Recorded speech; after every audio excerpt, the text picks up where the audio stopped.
National Weather Service. For the following county, District of Columbia, and Prince George's County, Maryland.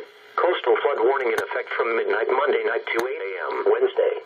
The National Weather Service in Sterling, Virginia has issued a coastal flood warning, which is in effect from midnight Monday night to 8 a.m. Wednesday. The coastal flood watch is no longer in effect. Tidal anomaly rapidly increasing to 1 to 3 feet late Monday night through Tuesday. Timing: high tides Tuesday and Tuesday night. Tide levels will also remain elevated during low tide periods. Expected impacts: moderate tidal flooding possible Tuesday and Tuesday night. A coastal flood warning means that flooding is occurring or imminent.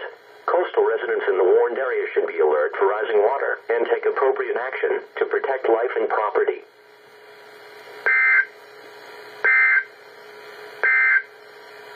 Coastal flood advisory remains in effect until midnight.